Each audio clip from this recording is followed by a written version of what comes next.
Welcome to the Living With It podcast.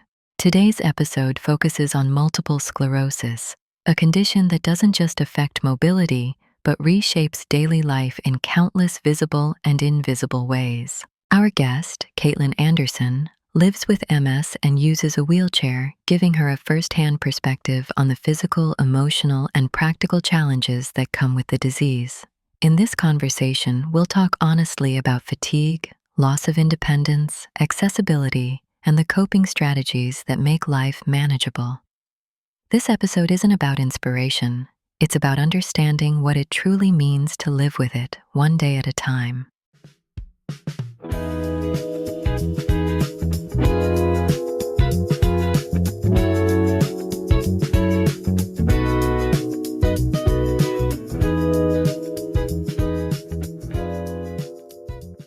Welcome to Living With It, the podcast that addresses chronic illnesses and highlights those who suffer from them day to day. Please welcome our guest, Caitlin Anderson. Hello. Nice to meet y'all. On the first day of fall, what year was that? Oh, 2006. 2006, so it's been 20 years. Caitlin was diagnosed with PPMS, which is primary progressive multiple sclerosis. Of the approximately 1 million men, women, and children diagnosed with MS, only about 10% are diagnosed with this particular type, so it's very rare. So, first question, can you describe what a typical day looks like for you living with MS and having to use a wheelchair? Thank you. I will. One of the phrases that I use now to describe myself is I'm called an ambulatory wheelchair user, which means, for example, here at home, I just use a rollator in the house, so I can walk some, but the minute I'm outside of the house, I use an electric chair, or an electric wheelchair. And I have rollators and walkers in the backyard to do yard work, yard cleanup. I have a wheelchair in the garage. When I take Sunshine for walks, we do walk and rolls every day. And my electric wheelchair is actually my driver's seat.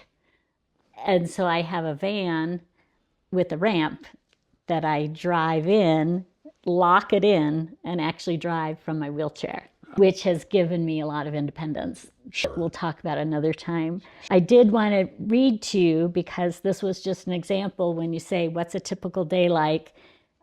This describes about 20 minutes. I'd like to read this to you to give you an idea of sort of the mental gymnastics it takes to think about one particular part of my day, if that's okay. Absolutely. Great. So one day I needed to move my van from the garage to the driveway so someone could come and do work on a dryer vent. And this just tells you what that was like. So first stop, I had to walk to the bathroom because, well, bladder issues are a huge part of living with MS. Then I had to find my shoes, which is a dilemma because sometimes Sunshine takes one and I have to go find the other shoes. So I have to find my shoes, which takes a lot of energy and walking. To sit down to put them on, and you find I wear scrubs a lot so I can pick up my legs, which makes it easier to then put shoes on. As a nurse, you may have worn scrubs a lot. Then I had to give a treat to Sunshine because I was leaving the house and not taking her with me, and said, see you soon. So then I walked into the garage and I realized, oh, I'm going to need to have a rollator in the car. So I had to find my rollator, pick it up, put it in the van, then find bungee cords in the van to lock it down so it didn't go flying. So I'm not even in the car yet. And this is part of what it takes. Then I had to walk, open the driver's side back door, pick up the rollator, put it in the van, bungee cord it down. Then I had to climb in, which some days is easier than other days, sit in my electric wheelchair, turn it on, and then you roll forward and it locks in. But it doesn't always work the first time. So then you have to turn the car off, open the door, turn the wheelchair back on, back out, and try it again. So that's another, Finally got it to work. Then you have to drive the van backwards and park it in the driveway. Turned off the car, unbuckle, open the front door to disengage the lock, move the chair back, climb out of the chair, maneuver to the rollator, get it out, unlock the bungee cord, right? Try not to fall, and don't tell my occupational therapist that I was doing all this in the car. Then I had to open the sliding door, drop the rollator, make sure the brakes were on, step out, and roller later back to the house. Then, after the dryer vent work was done, I had to reverse the process to move the car back in. But if I didn't have my rollator, I wouldn't have been able to get back to the van, Right. to get in the van and move it back in. Sure. So I had to reverse the process. But then I realized the vent folks, the dryer vent folks, left the ladder out. So I had to move the stuff that needed to move to then get the ladder back where it needed to go. And I'm walking, Right. doing this, move the dryer vent. Turns out it wasn't in code, and it was going to take 2 months of my part-time wages to fix it. So that was just 20 minutes of one day. That gives an example of things that people without disabilities just do without thinking. Right, and they don't think about it, and they don't realize that that something that takes you 20 minutes can exhaust you for the remainder of the day. Yeah, there goes the rest of the day. Right. And I had the same thing occur to me this morning in thinking that, well, if the storm hadn't come in, I was going to get my van detailed. But it was the same thinking of, oh, I have to move the van out, make sure I have a rollator to get back in. So I think it's leaving the house, which takes the most energy. Whereas you used to be able to say, hop in the shower. Can't do that anymore. Right. Because it takes so long, and it takes about an hour to recover. You can't say, I'm going to quick run an errand because of what that involves. Right. Anyway, so that just gives you an example of. Right. And people don't really see this. This is overlooked by a lot of people. They don't realize that that you can have a list of 40 things to do, and you can get to 2 of them, and then that's it. You're done for the day. Exactly. It sounds like you're very familiar with these kinds of problems. I am familiar with it. So that just gives you an example of what my day might be like. Sure. So people overlook these things a lot. I think so. And if you have a smile, they don't see the pain. pain. And I'm sure most of the illnesses that you've looked into and talked about are what we might call invisible illnesses. Yes. So I often joke that people don't see my multiple sclerosis unless I walk. Right. And once I walk, they're going to say that's not right. Exactly. In fact, when we moved here, I was diagnosed in 2006 and had moved here earlier. And our minister said, oh, I noticed you walked funny. I just assumed you had broken an ankle or were still healing. So folks had noticed an awkward walk, but later we learned that it's actually a neurological issue. Right. So, Caitlin, how has MS affected your sense of independence? That's a great question, because friends and I joke that MS primarily affects women, and my little kind is 50-50 men, but primarily women. And we joke that most of us are probably firstborn. We're very ambitious, we're very driven, and so of course we're the ones that are going to get hit with something that takes all that away from us. Sure. So I was married when I was first diagnosed. I'm single now. And that's my biggest fear, is what's going to take away my independence. And how long can I live alone in this home? Mm-hmm. And I think for me, the most important thing has been a wheelchair van, because that gives me independence. Sure. I can go do errands. I can go see my dad. I can see friends. I spend a lot of time at live music. So you do get out and about. I do. And I think having been here 20 years means I've created a really big circle of friends. I have my MS world. I have friends and family world. And I have friends from a parenting group in the Unitarian Church. So I try to stay pretty active. In fact, yesterday I got kind of bored with myself and was really happy when two teenagers called, they're twins, and said, and you have something for us to pick up, right? And I said, I'll counter offer, ask them to meet me at the Walmart gas station so they could pump gas for me, and then I would treat them to Starbucks. So very nice. That's one of the ways that Starbucks, of course, is going to cost as much as a tank of gas. probably, So- but I give gift cards, so it's fake money. Oh, sure, okay. But I think that's part of my understanding that as an extrovert living alone, you have to still get out. Right. You can't isolate yourself. Right. You have to do what you have to do. Sure, absolutely. Fatigue. That is the biggest thing that people with MS deal with is fatigue, and how little things mean a lot and tax you a lot. Very much so. How does it affect you personally, and how do you manage it? Thank you.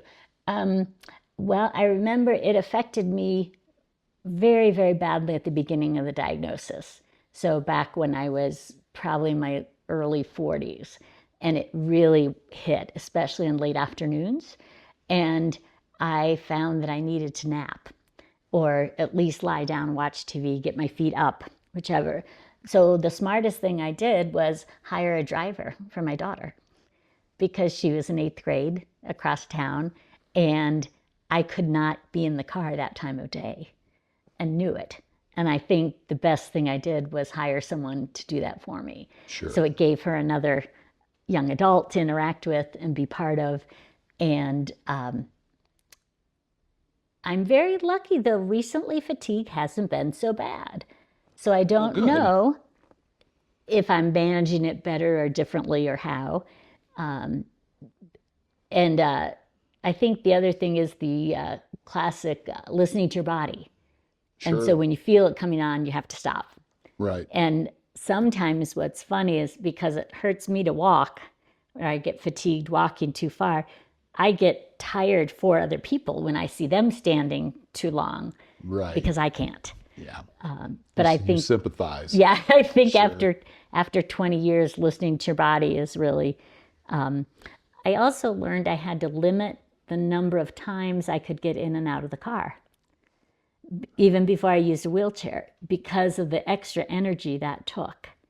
So in the old days, you could do 100 errands and you would plot them on a circle, right, to get home. And then I had to limit it and say I can only get in and out of the car 5 times a day. And then as things got worse, it was down to about 3 times a day. Right. Yeah, because most people get in and out of a car without even thinking about it. But you're far more cognizant of how much energy you're expending on every little thing you do. Right. Have you heard people talk about the spoon theory with invisible illnesses or chronic illnesses? No, I've never heard of that. So I'll send you a link, send you some Okay. information. So when I was first diagnosed, this information was coming out. The woman's name is Christina, starts with an M, is her last name. But she talks about a spoon theory of energy. So a spoon is a unit of energy. And each day we're born or wake up with a certain number of spoons. But each activity takes a spoon away. So if you hop in the shower, you might not have to wash your hair, but a shower is going to take you 1 spoon and you can get on with your day. It takes me about 5, and then I need a nap. Right. And so it's a helpful way to describe to people how much energy things take. I think now in the digital age, people understand much more about batteries on their cell phone, right? So how is the battery, how many bars do you have? How many bars what do you have? percentage do you have Sure. left? And what I find is with MS, I can go from green to red in no time. Right. And so I have to be much more conscious Right. of the energy it takes. And I'm out of spoons. And you don't recharge your energy the way most people do. You do something, you get a little tired, you take a rest, and then you're back at it at 100%. You don't do that. That doesn't work with neurological illnesses. Right. You're really smart. Right. Yeah, people expect us to be able to take a nap and be fine. and they don't see how long it takes to get out of bed and what the pain that we're in. Sure. People don't see. Sure. And so it's a lot of self-management, and you do the best you can. The other phrase that I've come up with is the kids these days talk about FOMO, the fear of missing out. So Okay. I think this was especially during COVID that parents and kids talked about the kids didn't want to miss anything. So you want to be online, you got to see who's doing what. Sure. I have the joy of missing out. I love putting things on my calendar, and if I can't make it, it's okay. I know other people are doing it and having fun. Right. And so I've really had to, instead of whining or crying, I know, and I know it'll happen again. Right. Sure. It was cold and rainy last night. I didn't make it across town to hear music, but I know the next time that person will be performing and I'll go then. Sure. Absolutely. So that's part of how I've tried to negotiate the fatigue. I see. Okay. Caitlin, we're going to take a quick break Okay. so that we can hear from our sponsor. Thank you. And then we'll be right back. Okay. Okay. Living with a chronic health condition isn't rare, it's the norm. 6 in 10 Americans live with at least one chronic illness, and 4 in 10 live with 2 or more. Living with it. Practical coping strategies for chronic health conditions cuts through the noise with clear, usable guidance. No cliches, no false promises. This book helps you manage daily symptoms, reduce stress, communicate better with doctors and family, and regain a sense of control over your life. If you're tired of just getting by, it's time to learn how to live well with it. Whether you're living with COPD, diabetes, Crohn's disease, sickle cell anemia, or any of the hundreds of other chronic illnesses, chronic illness doesn't belong to just one person. It reshapes an entire household. Living with it recognizes that truth. For patients, it offers practical ways to manage symptoms, protect mental health, and regain a sense of control when life feels dictated by diagnoses and appointments. It speaks plainly, without judgment, and focuses on what actually helps day to day. Living with it. Practical coping strategies for chronic health conditions is available at Amazon. Scan the QR code to learn more.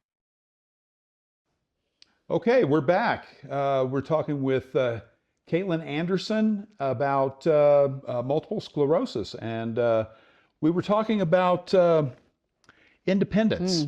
Right. Can you go ahead and give us some more information about that? I'd be glad to. I mentioned that one of my biggest fears is not being able to live alone. And I drive from my wheelchair, which is great and gives me independence to go out and do things. I did experience just Friday, today's Saturday, so it was just Thursday night. Okay. I did experience one of my biggest fears, though. It's I got trapped in my van. And so that really put me into thinking about what's going to happen if this happens and how do I deal with that. Got to my dad lives across town, got to his parking area, called him and said, "Hey, Dad, I'm here," but the ramp wouldn't go down in my van. And I sat there for 10, 15, 20 minutes, clicking things, trying to get the ramp to go down. And I realized that's a fear or an anxiety that we carry. Is my ramp going to go down? Is my ramp going to go back up so I can lock the door? Which hopefully is just a mechanical glitch.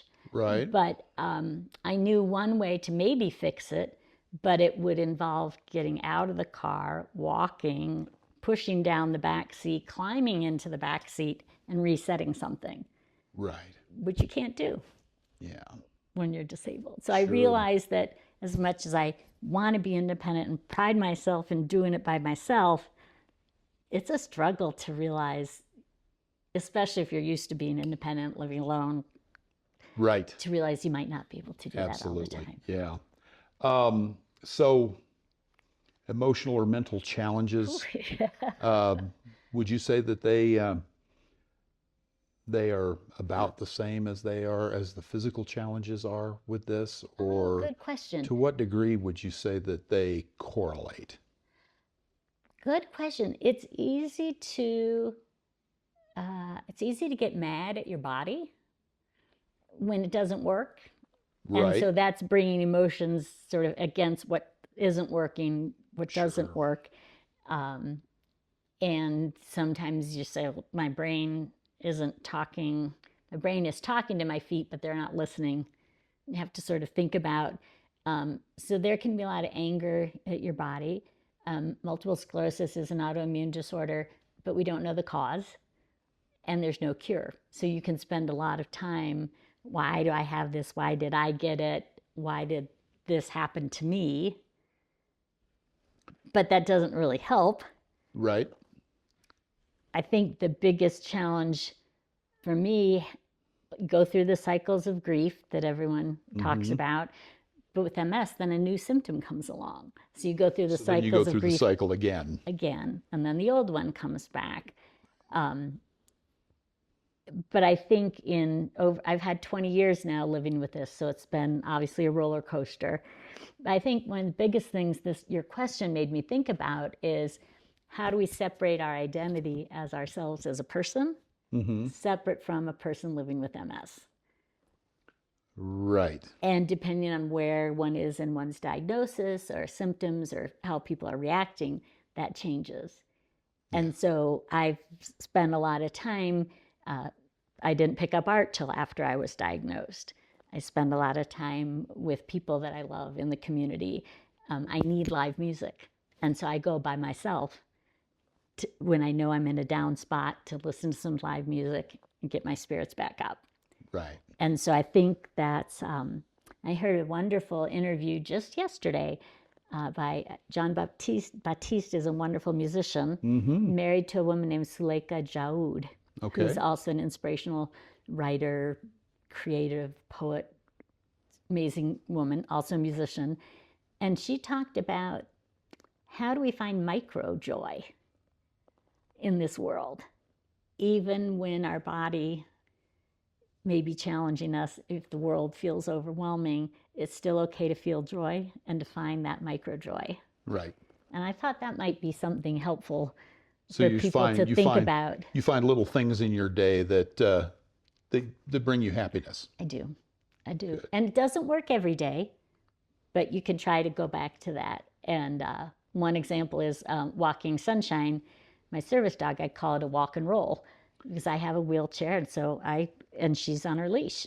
So what I've noticed, we are out for about an hour, and my goal is to see something new each day, even if it's the same route.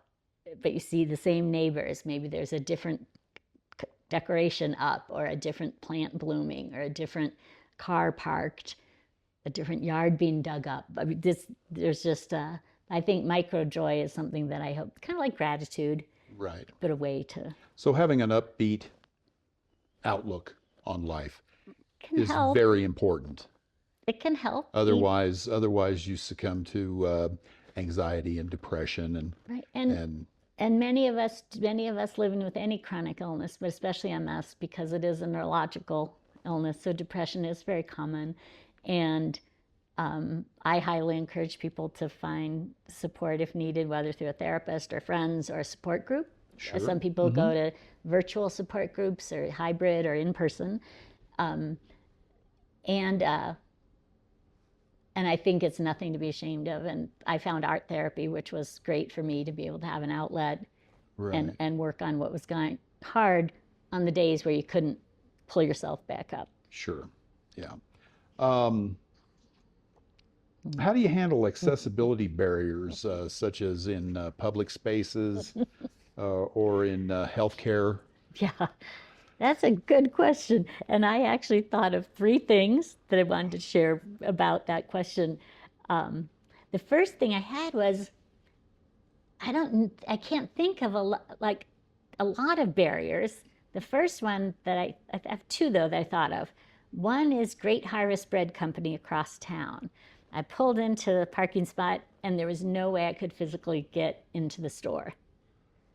Really? I sat there and I looked at where the ramp was. If I dropped my ramp, where would be a curb cut for me to get there? But it ran into 4 stairs.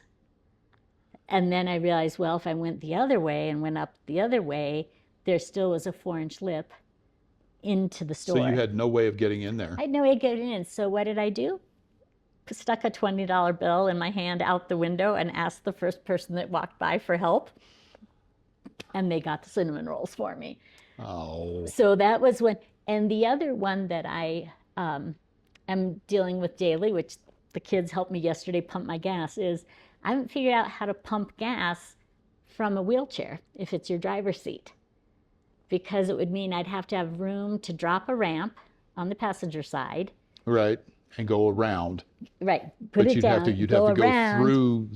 through the pumps. Yeah, and in order to do that. And then make sure there's enough space between the pump and my van for a wheelchair. Right. Make sure I can reach all the buttons. Right. Get the thing and put it in. Sure.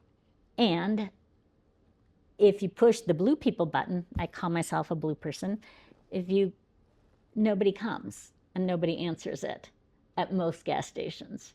I've yet to find one where someone answers. And these days, as you may have noticed, there's usually only one person working. So Sure. they're not able to come out.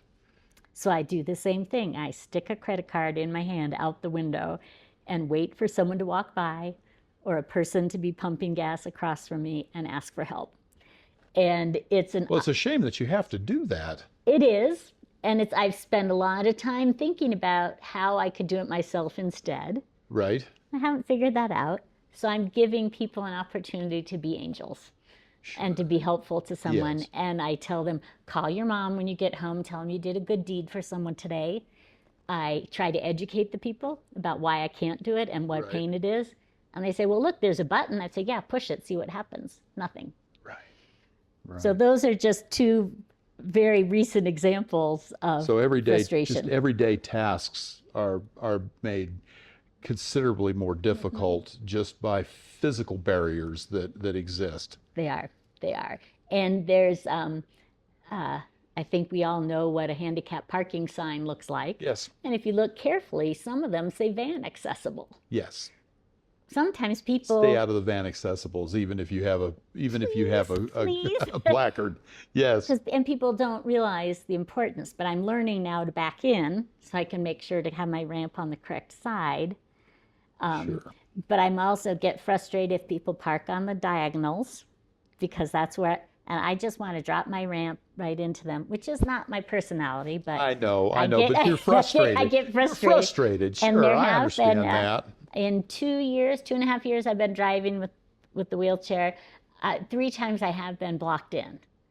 And one time a waiter came out from the restaurant, got on his knees in my van to back it out for me. Another time I was at a golf course to hear music and a golfer walking by did the same thing. Get on the van in your knees and back out.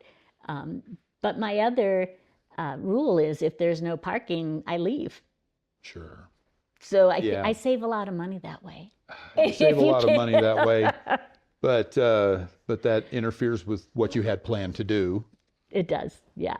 Right. But now they have wheels. It doesn't matter if I have to park far away. Sure. And I'm learning to drop my ramp on the sidewalk or take over 2 spaces. But yeah, I have I think the other example of the barrier with healthcare, for example, is if my provider prescribes or recommends physical therapy. Well, before I used a wheelchair, I counted, and it was like 800 steps from the van to the wheelchair place, or to the physical therapy place. And by the time I got there, I had no energy to do for the physical therapy. Sure. Yeah. So I'm non-compliant. I don't go. Right. And that certainly is understandable. Okay. Yeah. Yeah. At least those are some of the things that come to mind. Yeah. Let's talk for a minute about coping strategies. Any coping strategies that you have employed made any big difference in your quality of life? Yeah, I think daily. The biggest one for me was I heard on a podcast recently. It's called Messy, and it's Christina Applegate and Jamie Lynn Sigler, who are both actresses living with MS. And I did not know I, that. I will send that one to you as well to listen to. And they take readers' questions and letters, and they also Sure. have people on that they interview and talk about living with MS. But again, there are not as many men. But I heard them letter was written in by a male who said, "It's not a death sentence; it's a life sentence." Right. And you Right. may have heard that before with I other have heard chronic that. illnesses. Yes, but I it have. just, do you know how sometimes you hear something on a day and it just clicks? Sure. That one hit for me. And I think being able to acknowledge that we don't have a cause and there's no cure is a huge step that you just have to realize that I had to tell myself, but none of us know when the end is. Sure. And it may not be MS. And so that, but I was very fortunate at the very beginning of my diagnosis that my daughter's best friend, at the time, she was only 5 when I was diagnosed, and her best friend's uncle was living with MS. So I knew a little bit about it from her family. And her best friend's mom worked for the MS Society. So I was very fortunate early on to jump in and be involved with people and learn about the illness. And while I was do what I could while I could and be Right. really healthy. I think for me, coping is letting myself cry or be mad or angry when needed. And sometimes it's a movie that triggers it. That stress is our biggest enemy, Okay. besides next to fatigue. Right. So trying to minimize stress in my life has been really helpful.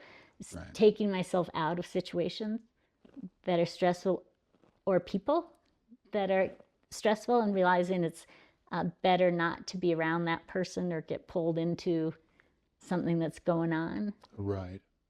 And that's not always possible. But I think for me, having a 5-year-old when I was diagnosed meant I can't let this get me. I have to keep up with her. Yes. Yes. You And have. she's now You have to do what you have to do. I do, and now she's an amazing 24-year-old young woman. So that's how I look at that. Sure. Yeah. And there's hard days. Sometimes you watch a movie and it'll just trigger tears, but that's okay. Right. Yeah. So, how important has support from family and friends and caregivers been in your journey? Huge, huge. I don't think I realize I'm really fortunate to have family around. It's serendipitous that my family is here also. We moved here before my parents did, and so it's nice to have them around. My daughter has stayed in Albuquerque now, and that's been important. But I've also created a really big family of friends through church and through a parenting group that are people I consider family. Right. So you have a large big network. And then there was a network of people living with MS, including at one point 3 other women living with MS that were within wheelchair distance of my home.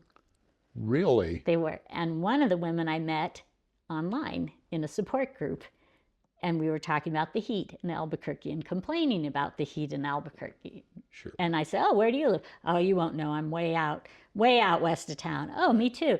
"Really?" "I'm near the volcanoes." I'm like, "My backyard is the petroglyphs." "Well, I counted, and she's 20 houses away from me." Really? That close, huh? So and then other friends liked my house, but said they didn't want to kill me to get my house, so they moved in around the corner. Right. And another woman I met in the locker room at an exercise class, living with MS, who also lived around the corner. I see. So that family has been important. And then the example I gave from yesterday of knowing that there were teenagers I could call and say, "Hey, can you help me pump gas?" Right. was great. And at the same time, I don't want to rely on my daughter Sure. too much. She's an only child and only grandchild. And I don't ever want my illness or situation to make her feel like she can't leave Sure. Albuquerque. Yeah.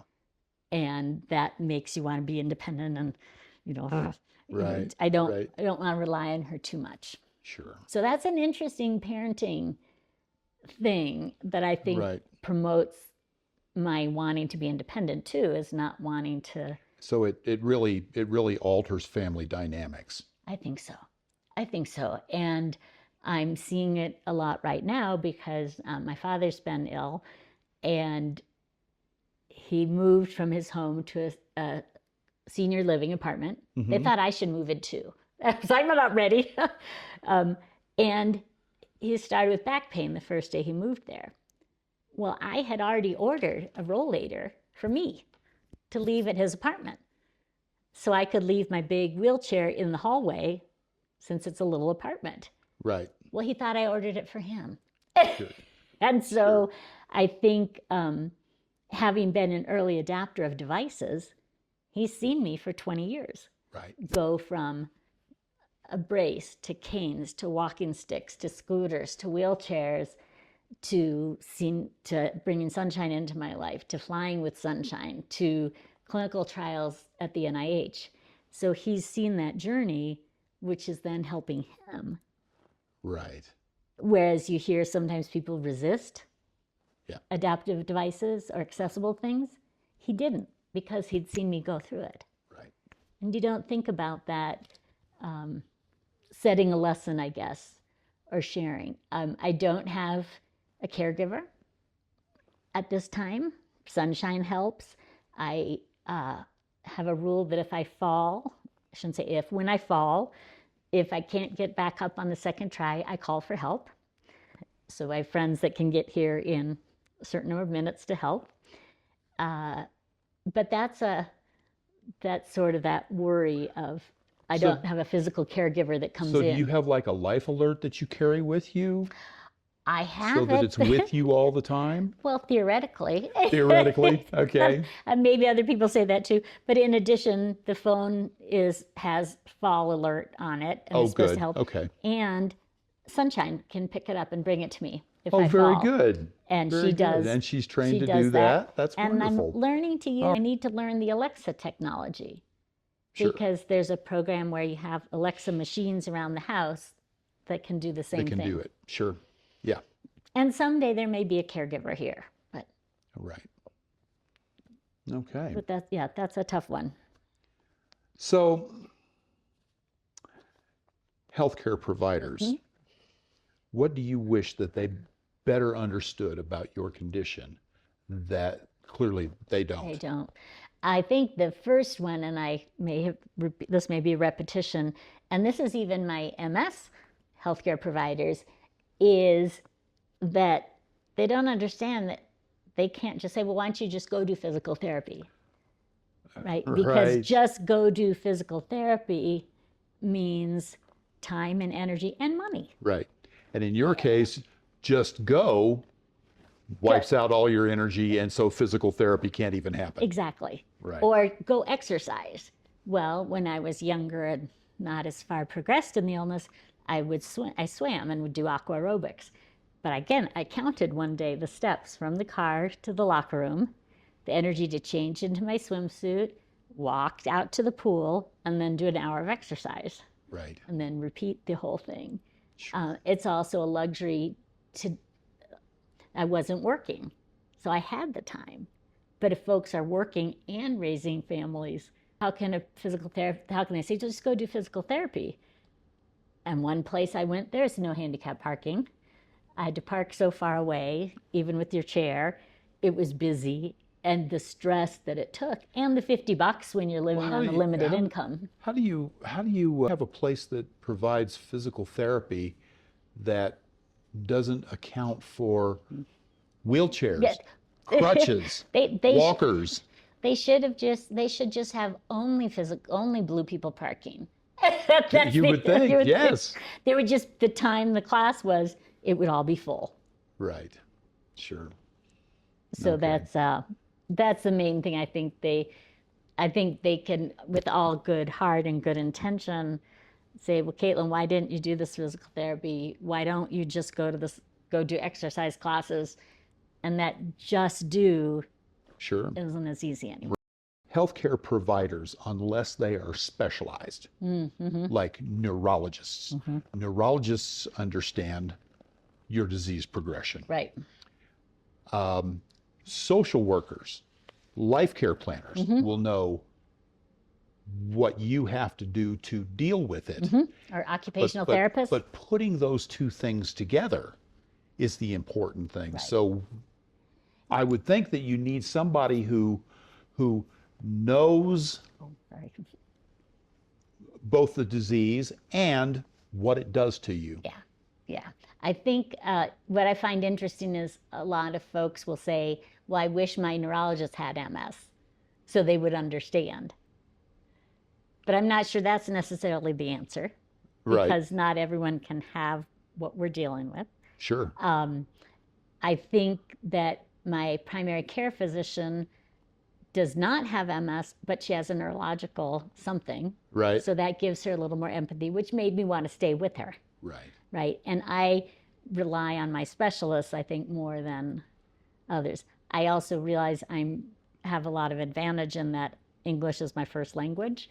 I'm overeducated, and I'm a really damn good advocate, which is where you have to be a Yes, self-advocacy is absolutely essential. Right. And from my family, I also learned that if you can, take a second set of ears with you to any appointment, because I don't know about you, but if a doctor tells you something scary, you shut down and stop listening. Sure. So if you have a second person there, they can take notes and listen. Right. Now, I recently interviewed someone who has trigeminal neuralgia. And she told me that she goes to the doctor and mentions that she has trigeminal neuralgia, and most of the time they have absolutely no idea what it is. So she makes it a point to, every time she goes to an appointment, she carries a PDF document that describes the disease in detail and everything about it. And sends it to them. And gives it to them, yes, so they will know. And so she'll tell them, you don't know it this time. Next time I have an appointment, you're going to know what it is. Sure. And I respect that, and that points out the importance of being a self-advocate. Yes. And being willing to educate. Right, right. Which is, some days you get tired and you don't want to. Yeah. Right? But I think, and I'm sure with trigeminal neuralgia and with MS, it's different. Right? Sure. So MS, everyone is they call it a snowflake disease. So there are no two snowflakes alike. Right. There are no two patients with MS alike. Exactly. That's why I'm one in a million. It's a customized disease. So you can say, well, Christina Applegate or Jamie Lynn Sigler or Montel Williams or Squiggy from Laverne and Shirley, but each person presents so differently that it's hard. Right. Yeah. Sure. And one of the things I like doing also is being open to children and being open to letting people ask me questions. So my wheelchair is purple and I have butterflies, 3D butterflies on it. So kids come and approach me. And then I'm at an eye level with the kids. Right. And they want to know why. And I can say, well, you know what? Sometimes my brain doesn't talk to the rest of my body. And so I need some help. Yeah, exactly. Exactly. What would you say to someone who's been newly diagnosed with this, who may be feeling overwhelmed or basically scared? Oh, those are really important words. I thought about it a lot because I was trying to think about what helped me when I was diagnosed. And the first thing that I always say to someone is, welcome to our family. And we're each one in a million, just to bring some levity to it. But I also want to acknowledge that I'm 60, and so I'm pre-internet generation. And I'm really glad I was diagnosed before the internet, because while there was lots of information out there, it was my choice of how to find it and how it was presented or who I could talk to. Right. Whereas now I find that I want to say to folks that are newly diagnosed, stay off of the internet for a while. Don't Google your symptoms and don't ask AI what your MRI means. Right, right. And so I'm sort of glad. But I have 5 little things that I would want to talk to someone who's newly diagnosed about. Acknowledge the cycles of grief that you'll go through, Sure. and that we are grieving who we used to be, who we thought we might be, what plans we might have had. So there's always grieving going on, Absolutely. even if you're still trying to get through the day. We talked a little bit about the spoon theory, and I'd love to talk about how many units of energy you have per day.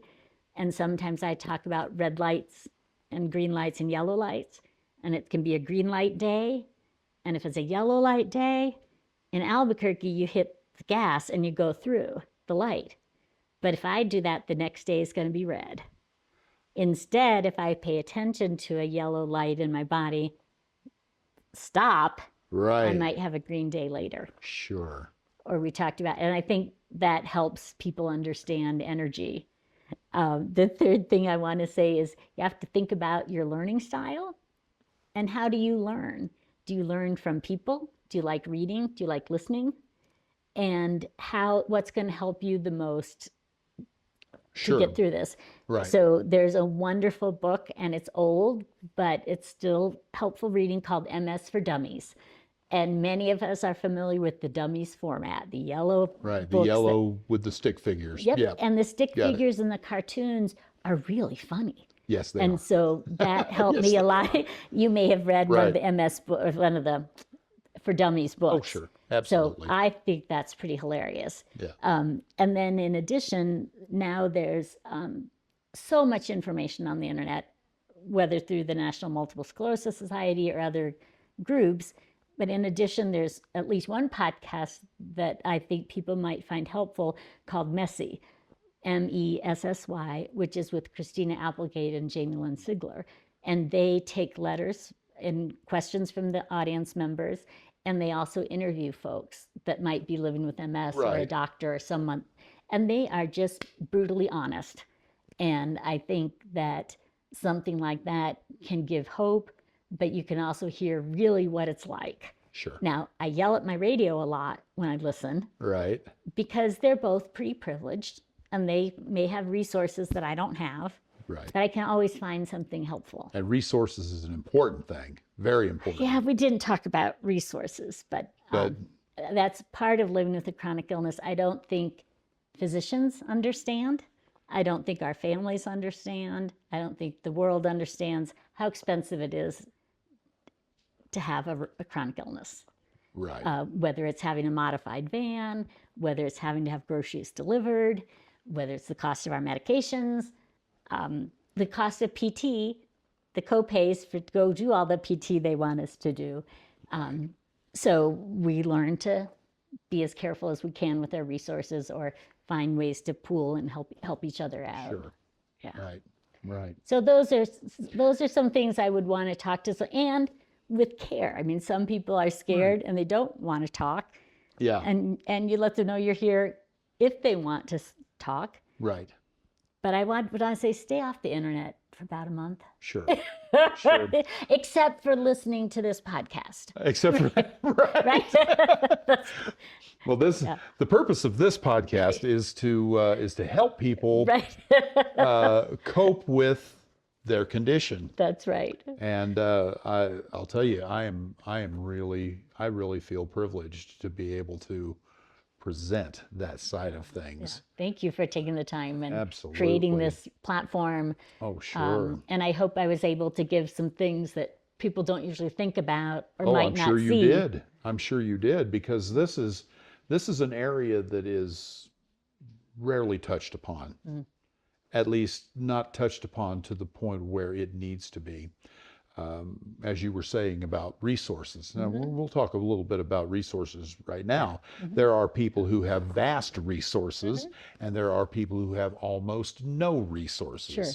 And this is designed for those people who lack resources and need to know how to find them. Sure. And there can be financial resources and just mental resources and the energy to look on the website, or the energy to know even where to go. It's kind of like the Nextdoor app, right? Right. Which is how I found out about this, right? Or On so next door, yes. so it's having, I see questions there and we don't have yellow pages to go to anymore. Right. So it does take, and I think we can also, with a little knowledge or 20 years under my belt, I think I can also help people point them to things I know of in terms of grants, Sure. resources, Sure. other places, other podcasts, other events that may help Right. them along. And I see that. Well, that's one of our duties. I Just believe so. as people is to take the knowledge that we have and pass it on to people who need it. I believe I'm with you there, 100%. So, anything else that you would like to say about MS? Any advice you'd like to give anybody? Oh, it's not the end of the world. And I guess I think the thing that's been the most valuable for me, and as people have watched me for 20 years in the MS community in Albuquerque, is to be an early adapter. Right. That I used when Bridget was 5 when I was diagnosed, and I got a scooter within the first year because I needed to keep up with her to go to the library. Right. And if I had a scooter, she could ride her bike, or I could put her in the front and put our books in the basket. Sure. And so I didn't it worked really hard to not let things limit me. Right. So when I needed a brace, I got a brace that was bright blue with butterflies on it. So kids would come talk to me, and why do you have a brace? Is that tattoo? When I needed walking sticks, I got walking sticks. And I think, Sure. but I had role models ahead of me, and I saw what a difference it could make in conserving my energy. Right. So I was a really early adopter. And I think now it's my turn to pass that on to other people. And I guess the other thing I would like to mention is, although there is no cure yet, one of my friends used to say MS is BS for beatable someday. Right. Which right. is Very good. what inspired me to participate in clinical research. So clinical trials for new medications. And so I thank people for paying their federal taxes, because part of that supports the basic research that we need for all illnesses. And if I do that now, maybe my kids or grandkids will have an option for medication like someone did it before. So we have options for medication now. Absolutely. So I believe firmly in research. I'm happy to be a guinea pig. And I would encourage other folks to keep that in mind and thank the people ahead of us, help the people behind us. Well, Caitlin, thank you very much. Of course. For Thank you. agreeing to do this interview.